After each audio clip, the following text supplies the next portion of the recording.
Noong nakaraang taon kasi, noong nagkaroon tayo ng Easter celebration, we don't have Sunday school.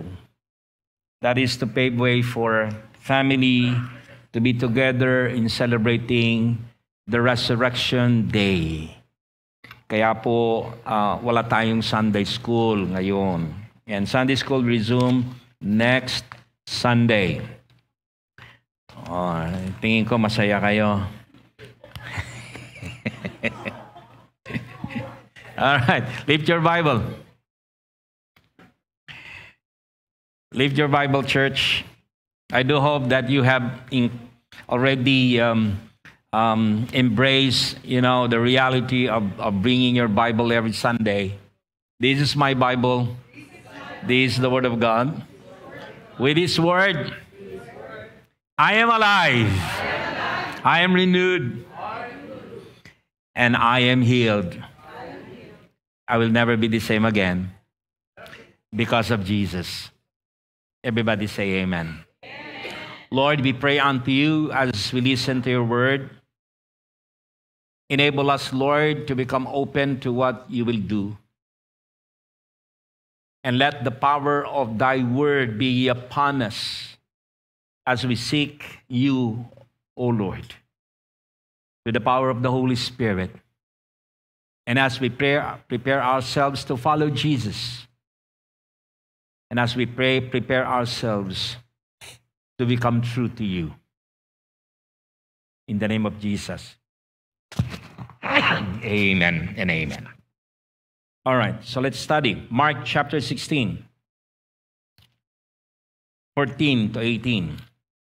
Marcos kapitulo 16, versikulo 14 hanggang 18.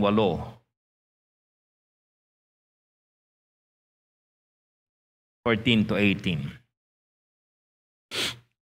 Now, if you have that in your Bible, Mark chapter 16, 1-6, from 14 to 18. I'll be just reading this on the basis of what we have in the Bible.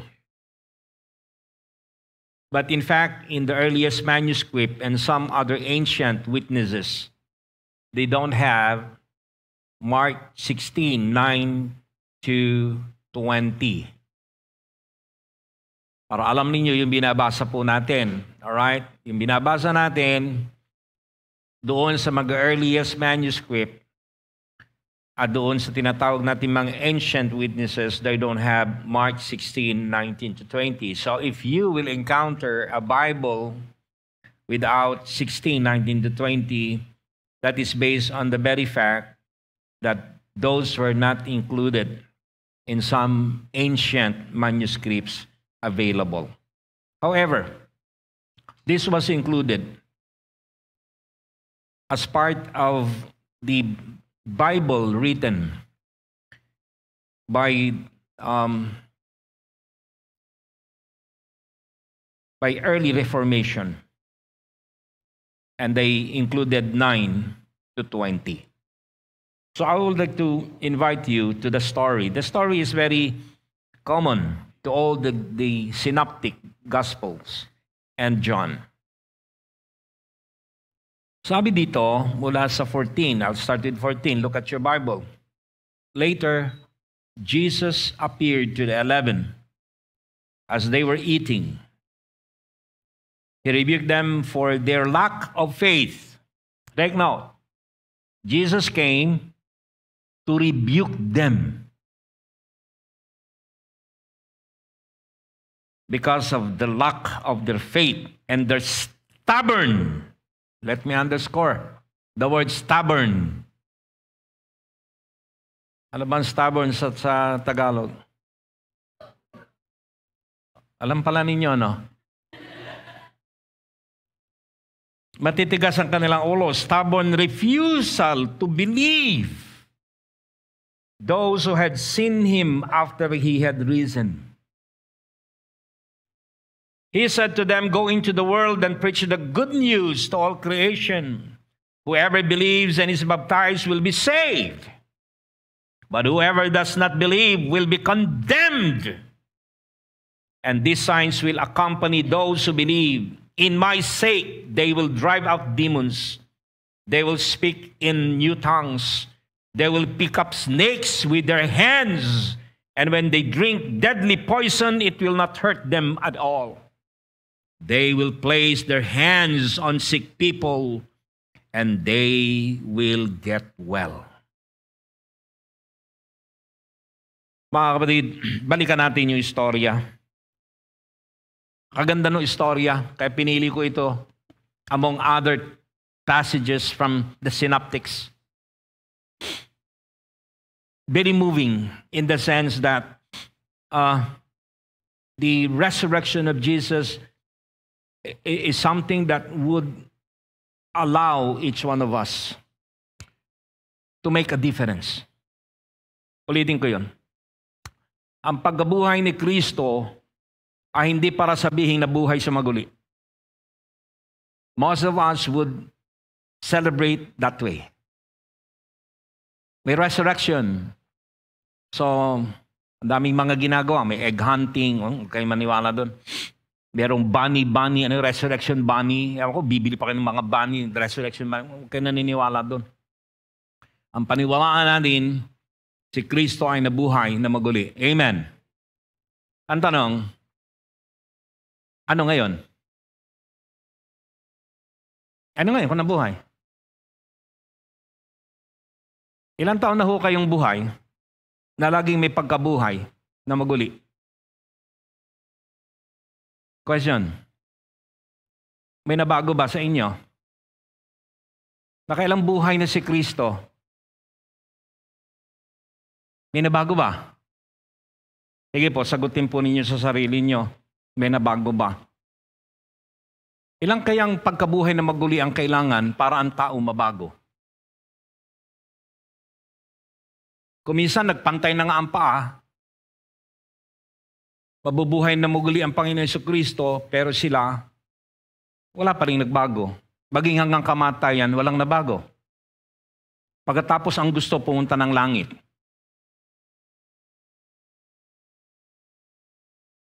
Tanungin ko kayo, tama ba yun o mali? Pag mamamatay ang tao, ang gusto niya pumunta sa langit. Pero nang bubuhay, hindi siya gumagawa ng mga bagay na nauukol para sa langit. Nabuhay na maguli ang Panginoong Jesucristo. Ilang beses na nangyari, pero ang buhay niya, ganun pa rin. Walang naiba. Chismosa pa rin. Lumala pa nga eh. Mapagmura. Lalo pang nadagdagan. Hindi nagpupunta sa church before. Aba, lalong dumalang. Eh, nasaan ang buhay, pagkabuhay na maguli ng Panginoon Jesucristo? Where is the power of the resurrection? None. Pagkatapos sasabihin nyo, yung pastor na kalbong niya, kung ano ng mga pinagsasabi, pinagagalitan kami. Yung pastor na yan, ako, ayoko na magsimba niya sa church na yan. Kasi pinupuna yung pamamaraan kung paano kami pupunta sa church at paano kami mamumuhay sa aming pamumuhay na may kinalaman sa Diyos. Sino po magsasabi sa inyo? Yung pong policeman sa labas? Sino po magtuturo sa inyo para makita natin kung ano yung tama at mali? Palagay ko, hindi naman po yung nagtitinda ng tinapa sa talipapa. Kaya, sa umagang ito, huwag kayong magagalit sa akin. Kasunduan nyo, ano po? Wala pong magtatampo.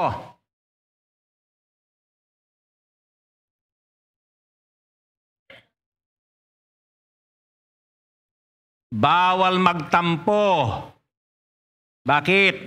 Eh, nabuhay na si Kristo eh. Dapat yung tampo, wala na yan, nabuhay ni. Nandun na sa kamatayan yung pagtatampo. Hindi na ganoon, kapatid. Dapat po, wag na kayong nagtatampo.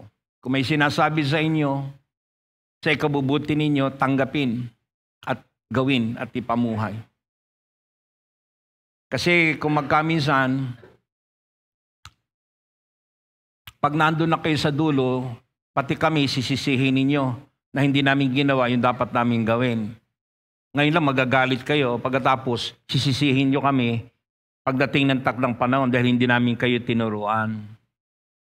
Kaya po, binabanggit ko ang mga bagay na ito sapagkat hindi na ito ang kalagayan ng isang tao na kung saan pinaniniwalaan niya na si Jesucristo ay nabuhay na maguli sa mga patay.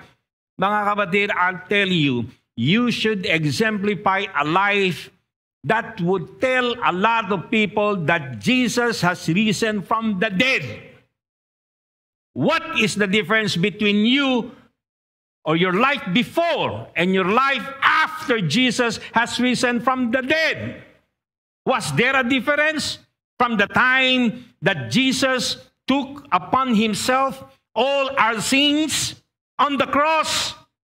And after that, he resurrected, expecting that his resurrection will make a difference to each one of us.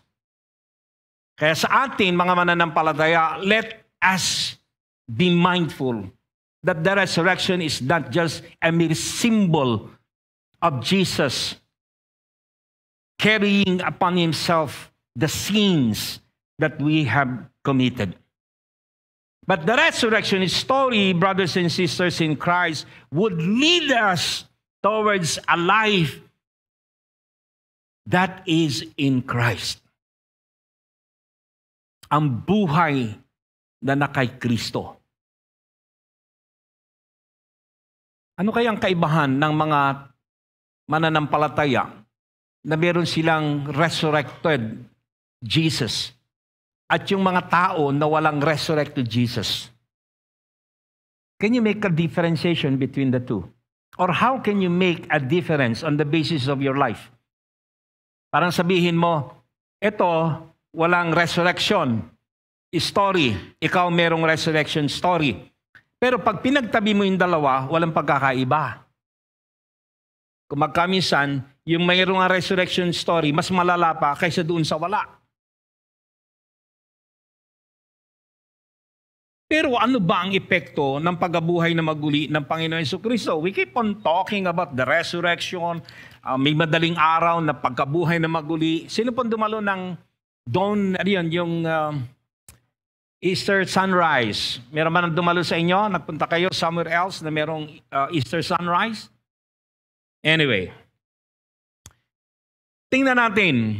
Baka sakali naman, dito sa ating iglesia, when we discuss the resurrection story, it will allow us to see how we should live as a resurrected individuals. When I say resurrected individuals, hindi ko kayo namatay. Resurrected, I mean you have Jesus Christ as a resurrected divine. Alright, tingnan natin. Dito sa istorya, ito pong mga alagad ay nagkatipon-tipon. Nalaman na po nila na nabuhay si Jesus na maguli. Nagpakita na po. Nakita na rin ng mga babae na si Jesus ay nabuhay na maguli. Kaya, ang ganda ng istorya, no? Nagpakita ang unang-una sa babae. Ang daming pagpapakitaan, bakit babae pa pinagpakitaan ni Jesus? Bakit hindi nagpakita kay Pedro, kay Juan? Bagaman merong Emmaus walk story, pero ang nagpakita siya sa 3 babae. Next time, i-discuss ko bakit babae. At makikita ninyo anong klaseng mga babae ito na pinagpakitaan ni Jesus. At isa-isahin natin yon sa susunod na resurrection. Matagal yon.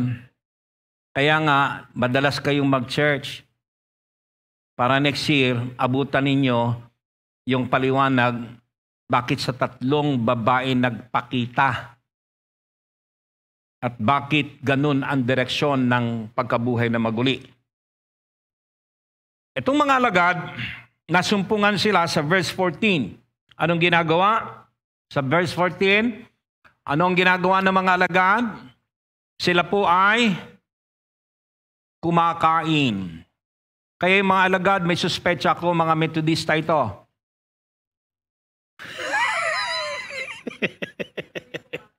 Pero magiging specific ako, mga Methodista ito na taga Valenzuela.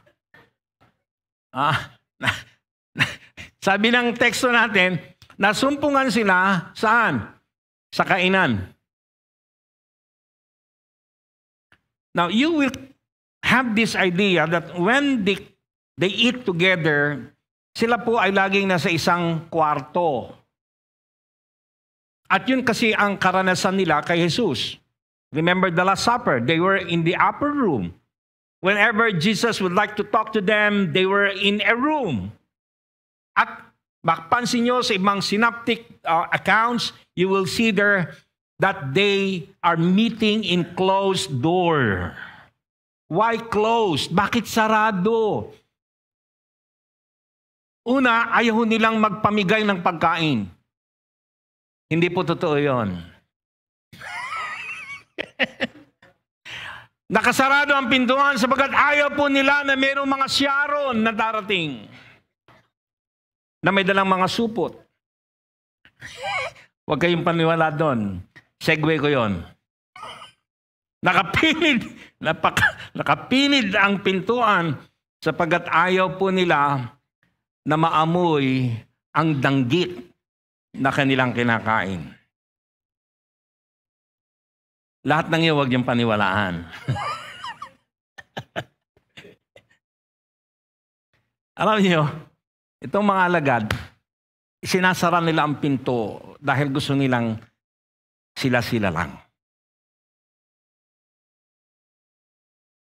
On the other hand, sinasara nila yun sapagkat gusto nila sila lang ang nakakaalam ng istorya. Kaya ang mga alagad, kanina sabi ko parang Methodista kasi mahilig kumakain eh. Pero ngayon parang nagbago isip ko. Mukhang hindi maari, pero parang hindi na eh. Hindi na Methodista eh. Kasi kaya nakasarado, ayaw nilang mag-chismis.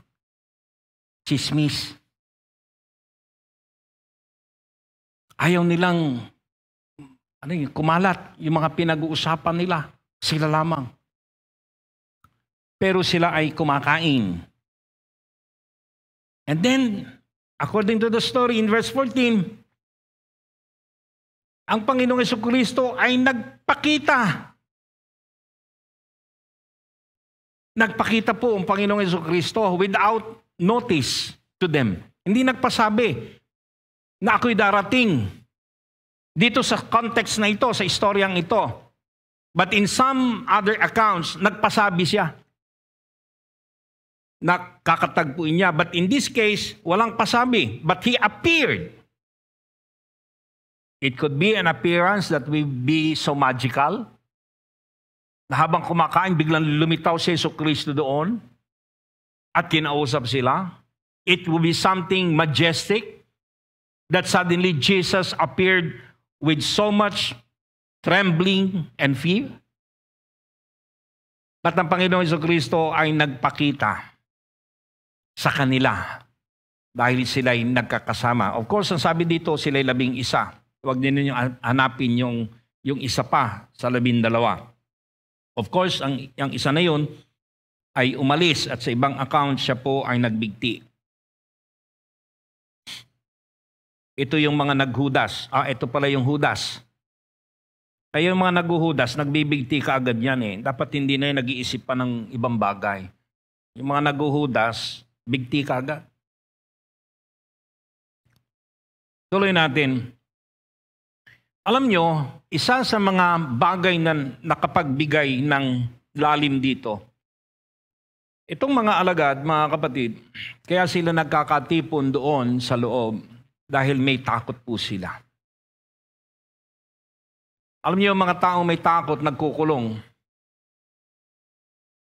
Sino po dito, pag natatakot siya sa problema niya, nagkukulong lang siya sa bahay? Ayaw niyang lumabas. Ayaw niya magpakita. Nakapatay ang ilaw. Nahandol lang, nakamukmok sa isang sulok. Pero yung mga natatakot, gusto nila nakatago. Ayaw po nilang lumabas. At dahil sila ay takot, ano ang kanilang kinatatakutan? Ang isa sa kinatatakutan po nila, baka sila po ay hulihin. Dahil si Jesus nga ay nawala. At isisi sa kanila yung pagkawala. In fact, in some accounts, yun ang inutos. Sabihin, nung sinabi doon sa mga nagbabantay, sabihin nyo, ninakaw ng mga alagad, kinuha ng mga alagad. Natatakot sila na sa kanila isisi ang pagkawala ni Jesucristo. And that's the reason why they closed the door tightly. While they were eating, while they were talking with one another, they do not want others to see them. And they do not want to identify themselves to be with Jesus. Natatakot po sila na may identify sila kay Jesus. At nangyari na yun. Hindi ba nung ang Panginoong Jesucristo ay kasalukuyang pinahihirapan, may isa sa kanila doon ay nagtatwa. Sabi, hindi ba kasama ka nun? Ay, hindi. Bakit naman? 3 times he was asked, but he denied it. Sino ba yun? Pedro. Question. After resurrection, who is Peter? Nakikita natin ang Pedro na ito ay naging kakaibang Pedro after resurrection. Ang mga alagad ay naging kaibang mga alagad after the resurrection. Kaya, kung papansinin niyo mga kapatid, itong pangyayari na ito is that nahihirapan po nilang tanggapin na they were alone. Jesus was no longer with them, believing that Jesus will never resurrect from the dead. Alam niyo yun, kasama mo for 3 years, na nakikita mo kung paano niya buhayin ng patay, kung paano niyang gawin ang nakamamanghang gawain. Pagkatapos, suddenly, yung kasama mo na magtatanggol sa iyo, wala. At ang pinakamabigat, you do not want to be identified with Him. Sino po dito mga kapatid sa inyo na ayaw po niyang ma-identify siya na siya po ay active sa church? Sino po dito yung ayaw ma-identify na yung kanyang mga ka-office mates ay hindi siya makilala na siya po ay isang Bible reader? Sino po sa inyo ang ayaw ma-identify na nakabilang siya sa isang iglesia na kumikilala sa totoong Diyos? Gusto po niyang itago. Ayaw niyang ilantad kung ano siya. Ikinahihiya ang pagiging kaanib. Ikinahihiya maging ang paghawak ng Biblia. Ikinahihiya na manalangin. Ikinahihiya anong lumang bagay na nagbibigay ng lalong lalim ng relasyon sa Diyos. Sino po sa inyo ang ayaw po niyong ma-identify sa Panginoon? Ganito lang yan. Ikaw pala'y member sa ganito. Ay, hindi. O yung church pala ninyo, ganito. Ay, hindi. Ayaw natin na tayo ay, ano ba tawag doon? Mabansagan? Is it the right term? Mabansagan? Mabansagan ka na, uy, banal yan. Uy, mahirap kausapin yan kasi maraming alam yan sa Biblia. Alam niyo, takot na takot tayo to be identified with God. Sino po dito yung excited siya ma-identify siya sa Diyos? Amen. Alam niyo bakit? Mayroong mga Kailan ba yun? In-expose ko ang ilang mga members natin going to CCF. Alam mo yung lahat ng pumapasok doon, feeling ko they are very proud that they entering the premises and the vicinity of CCF. And when they get out after the service, I do believe from the bottom of my heart, while they are going out, they have that spirit of what? Spirit of certainty. Kaya pag lumalabas kang ganyan, feeling mo, wow, I belong to CCF. I belong to Christ Commission Fellowship. Proud ka doon. Tatanungin ko kayo, proud din ho ba kayo na pag bumababa kayo dyan at kayo ay lalabas, sasakay sa inyong sasakyan, proud din ho ba kayo that you belong to this church? And this church is a church known to be a place where children of God are meeting. That in this church, we can be called heirs of the kingdom. You know, the resurrection story is not just about Jesus risen from the dead, but it is about the kingdom that He has established, and that those who believe shall become heirs of that kingdom. Ngayon, liban sa sila ay ayaw nilang ma-identify, mga kapatid. They were confused, kaya sila'y nakapinid, kasi sila nagtatanungan. In fact, in some account, ang iba doon ay hindi 12, meron doong na wala. Hindi lang si Judas ang wala doon, meron pang ibang wala. At ang pamosong wala sa ibang account, sa synoptic, sino? Si Tomas. Kilala po ba ninyo yan? Kilala niya? Hindi ho si Mang Tomas, hausawan yun eh.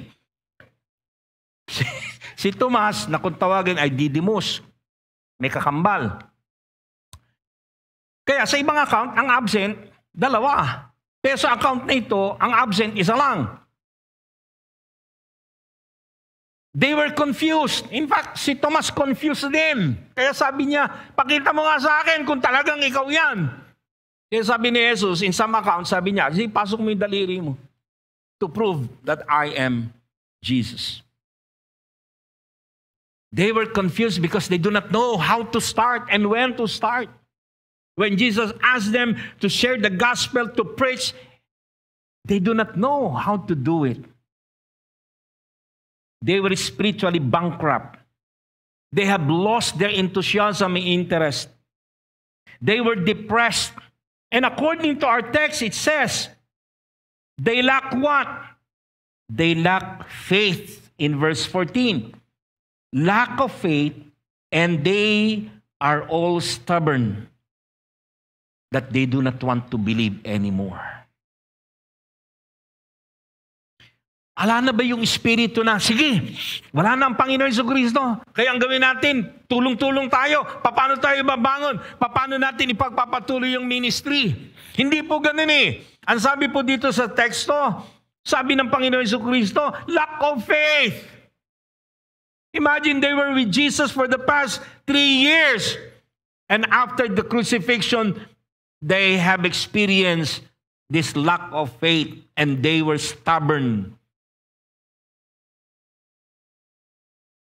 to believe. Kung kayo itatanungin ko, mga kapatid, sa umagang ito, how will you deal with that situation in your life? Yung kayo po'y takot na takot, hindi nyo alam kung anong gagawin niyo. Natatakot kayo kasi ang dami yung utang. Hindi nyo alam paano babayaran. Hirap sa'yo, utang ka na utang, wala kang pambayad. Huwag kang umutang. Huwag kang umutang. Pag umutang ka, siguro di mo may pambayad ka. Kaya minsan, imbitahan ko dito si kapatid na Chinky. Kailan ba yan? Pangalaman, Chinky ba? Chiki? Naimbitahan ko na yun several times. Imbitahan ko dito para mag-share siya ng how to manage financial wealth with Christian principles.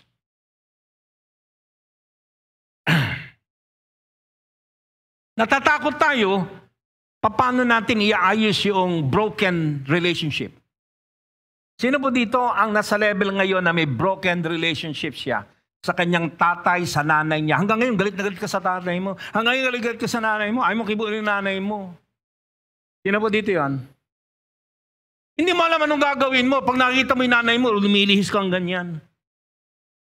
Lalo na kung galit mo yung isang tao, ayaw mo makita mata sa mata, kaya umiiwas ka. Lalong higit kung yung nakikita mo, kapatid, ay meron kayong nakaraan. Meron bang tinatamaan doon?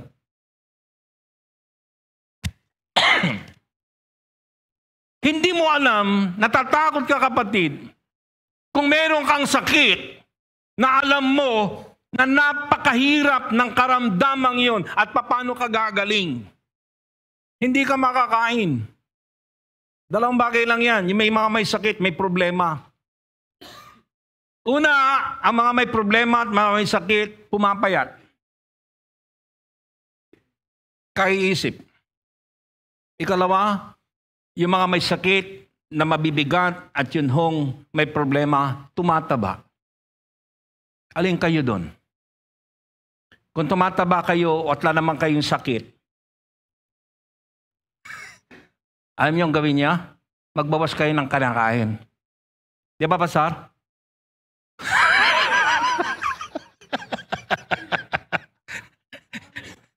Di ba? Pag takot tayo, hindi natin alam anong gagawin, saan tayo. Ayun, the same situation sa mga alagad. Yung kanilang inaasahan na pwedeng humarap sa mga tao. No? Maggaganon lang ang Panginoong Jesucristo noong panahon na yon, di ba? Kaya niyang gawin eh. Yung mga patay nabubuhay. Ngayon hindi nila kasama. Wala tayong panglaban. Nawala, namatay. Anong gagawin natin? Pedro, ikaw na lang kasi ikaw malapit sa Panginoon. Kaya mong gawin yan eh. Uy, Juan, ikaw na lang. Kasi ikaw yung minamahal eh. Baka pwedeng ikaw nang tumayo at magsabing, lalaban tayo. Lumabas tayo sa kwartong ito. Haharapin natin sila. Hindi po eh, nagtago. Kasi takot. Hindi nila alam kung ano, paano nila haharapin ang kanilang situation. Ngayon mga kapatid, nagpakita ang Panginoon sa kanila, hindi para sabihin, ay, mga alagad ko, buhay ako. Hindi po sinabi ng Panginoon at ipakita sa mga alagad at sabihin sa kanila, huwag kayong matakot ngayon kasi buhay na buhay ako. No. It is not about telling to them that He has risen from the dead. Ano po ang dahilan? Bakit po siya nagpakita sa mga alagad na mabuhay siya na maguli? Hindi para po sabihin, kita rin nyo? Expert ako kasi kaya kong mabuhay mula sa kamatay. Kita nyo, makapangyarihan ako. Hindi ginawa ng Panginoon Jesucristo yun. Kuminsan tayo mga kapatid, may ganun tayong mga pag-uugali na para bang sinasabi natin, yan, nagtagumpay ako kasi ako yan eh. Magaling ako dyan eh. Nagpakita ang Panginoon Jesucristo mga kapatid, one, to remove the fear of the disciples. Nagpakita ang Panginoon para alisin yung takot. Nagpakita ang Panginoon sa kanyang pagkabuhay na maguli upang palitan ang kanilang kalagayan na sila ay kulang sa pananampalataya. Noong masumpungan ng Panginoon, ano sabi? He rebuked them. And therefore, the resurrection of Jesus has something to do with what He will do to change the course of our lives. Kaya siya nabuhay na maguli. Hindi para sabihin, nabuhay lang ako, okay, fine. Nabuhay siya dahil meron siyang gagawin at ipapakita niya yun. Nirebuke niya yung lack of faith. Nirebuke niya mga kapatid yung stubborn spirit ng mga alagad. Nagpakita ang Panginoong Jesucristo para makita nila ng kanilang Diyos na kanilang kasama, ay bibigyan sila ng panibagong kalagayan ng buhay.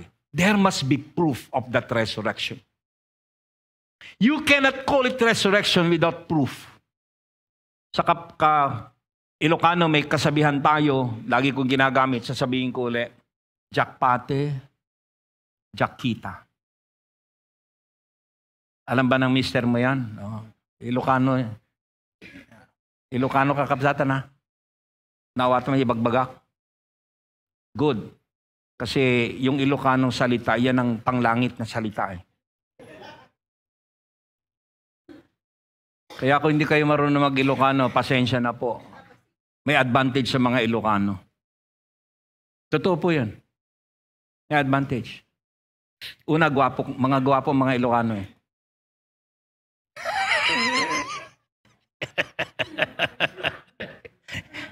O yan, huwag niyo paniniwalaan din yun ha.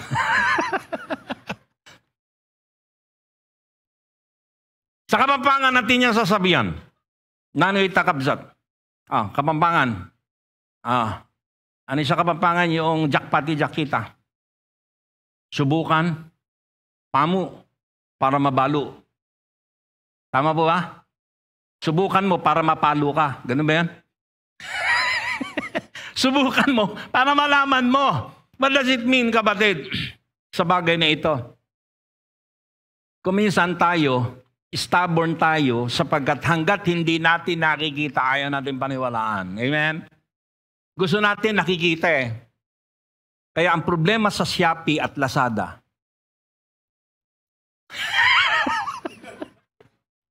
napunta sa Shopee at Lazada.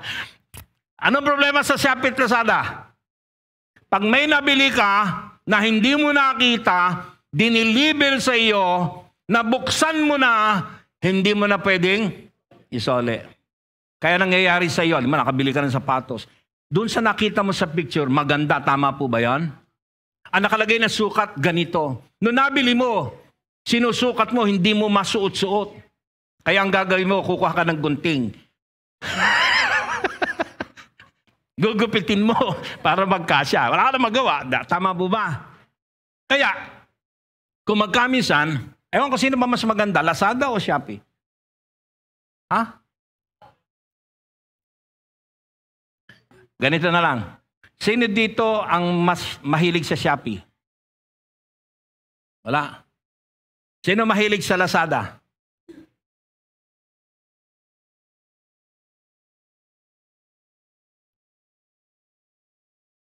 Kung magkamisan, ang titigas ng ating mga ulo. Bakit ba pag ang Diyos ang nagsasabi, ayaw nating maniwala. Pero yung katabi mo na walang Diyos, pag may sinabi sa iyo, susundin mo. Hindi ko maintindihan yun. May sinasabi ang Panginoon. Ayaw mong gawin. Pero yung tao, kuminsan hindi mo kakilala eh. May sinabi sa iyo, sinunod mo. Bakit mas paniniwalaan mo yung walang kredibilidad kaysa sa iyong may manglilikha? Matitigas ang ulo po natin, kasama ako doon. Lalo na si pastor. Hindi, ibig sabihin, lalo na kasama. Kayo naman, iba na naman yung iniisip ninyo. Mga kapatid, hindi ho ba? Pag ang Diyos na nagsasabi, sumunod na. Gusto pa natin na tayo ay makaranas ng napakabigat na kalagayan sa gagagawan natin at hindi natin pinakikinggan ang Diyos. Paano mo nga mapakikinggan ng Diyos? Di ka na magpupunta ng church. Paano mo pakikinggan ng Diyos? Di ka naman nagbibasa ng Biblia. Paano mo pakikinggan ng Panginoon? Di ka naman dumadalo sa mga Bible study o sa cell group or even sa care group. How will you know? Pero pag pinag-usapan ang mga tao na gusto mong samahan, na marami silang sinasabi, kagaya ng ganito. Mahilig tayo sa internet. Tama, mali. Sino mahilig sa YouTube? Lalo na yung mga doktor na nagbablog. Sabi ng doktor, huwag ka nang uminom ng tubig. Makakasama yan, sabi sa vlog. Tanong, susundin o hindi? Hindi po, sinusunod ninyo eh. Kaya kuminsan sabi, ganito ang sakit mo, huwag kang iinom ng ganito. Ganito ang maganda kasi ito ang nakikita sa science, etc. etc. Tama po. Susundin mo yon. Hindi mo na nga pakikinggan yung doktor eh. Pakikinggan mo na kung ano sinasabi sa vlog. Ha? Anong gagawin? Maggayat ka ng tawa-tawa. Lagyan mo ng kalamansi. Lagyan mo ng luya. Tama ba? Pagkatapos, lagyan mo ng bawang. Lagyan mo ng tubig. At lagyan mo ng manok. Ang labas, tinola. Tako ang ibig sabihin ni Pastor? Bakit pag ang Diyos ang nagsasabi, ayaw maniwala at ayaw gawin? Pero yung kapitbahay, yung kakilala, yung YouTube, pinaniniwalaan. Tanungin ko, sino paniniwalaan nyo? Diyos o sila? Kita mo, Panginoon, pati sa'yo ay talagang maniwala eh. Sinong paniniwalaan? Pag sinabi ba ng Diyos, mag-ikapu kayo, mag-ikapu kayo. Pag sinabi ng Diyos, mag-ikapu kayo ng buong buo, magbibigay kayo. Hindi po. Pag sinabi ng Panginoon, mahalaga ang kanyang tahanan, pupunta kayo. Sigurado po. Magpapalagay na tayo ng CCTV dito. Para alam na natin kung sino nagsasabi ng totoo o hindi. Kidding aside, church. Yun po ang nakita ng Panginoon sa mga alagad. They were stubborn. Si Jesus na mismo ang nagsasabi, ayaw pang maniwala.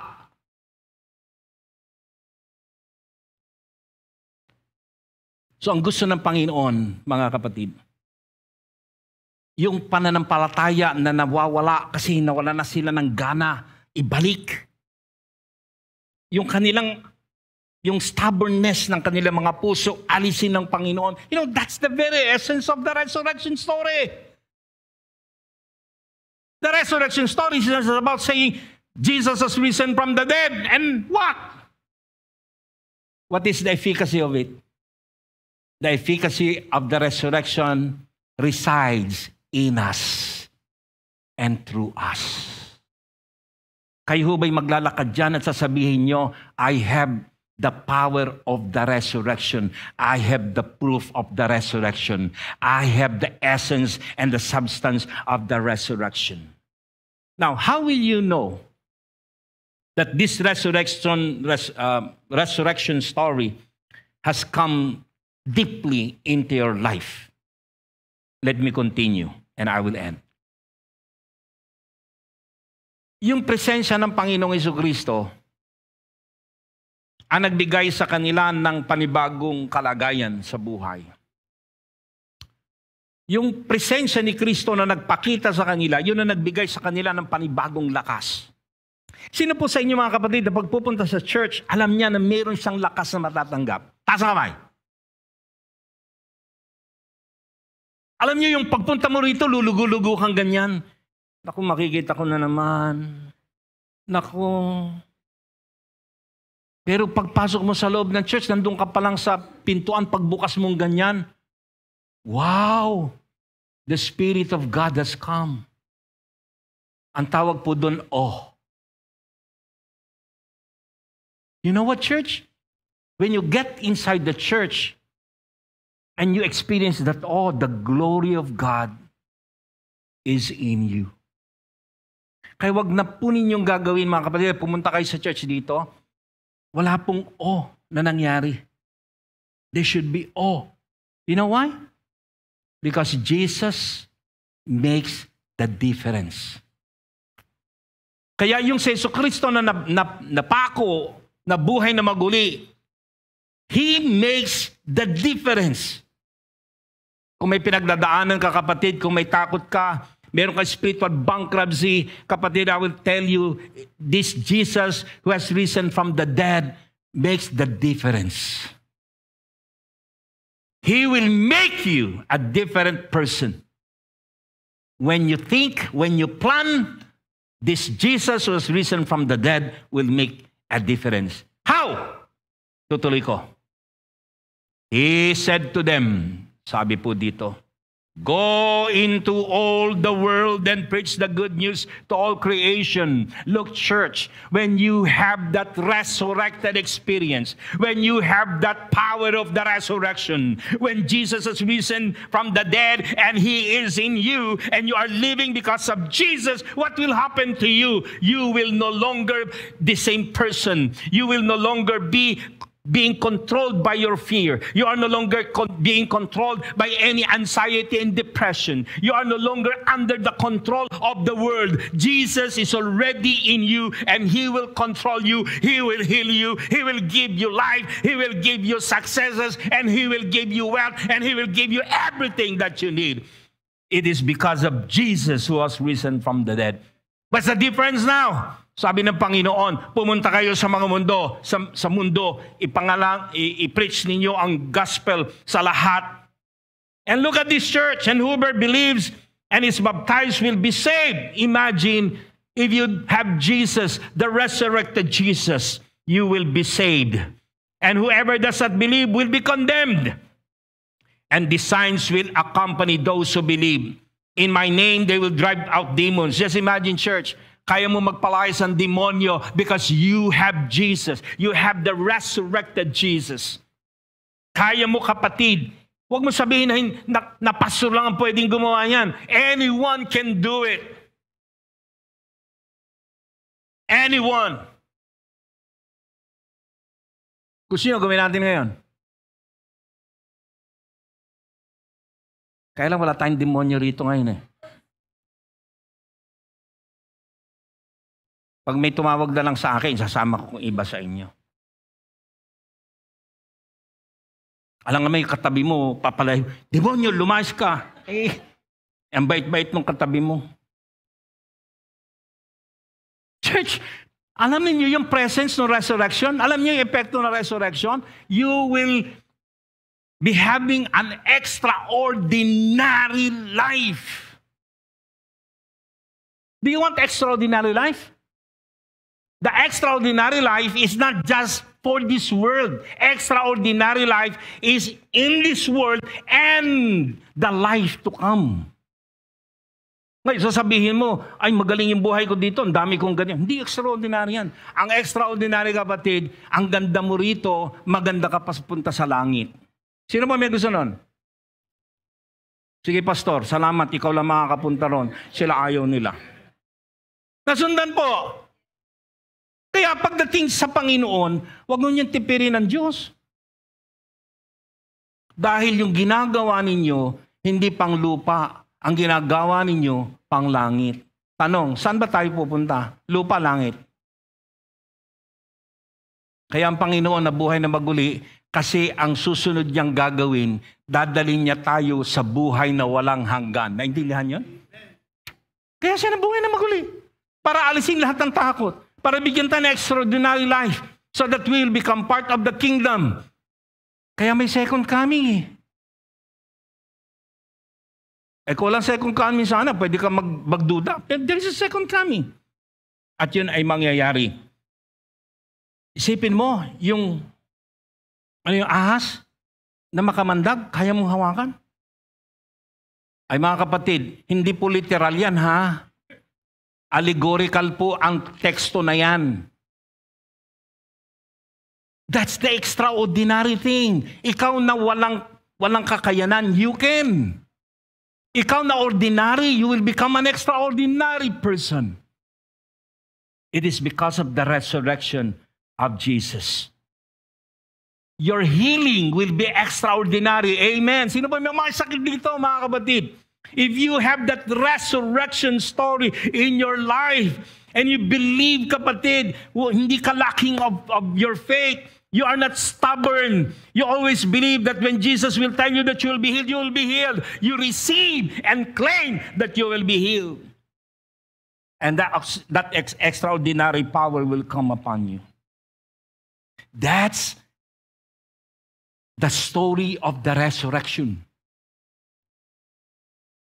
And I want each one of us to have that mark and the seal of the resurrection. Jesus will remove your fear. Jesus will make you extraordinary. And Jesus will push you to believe and not to doubt. Happy Easter. Happy resurrection. Amen. Because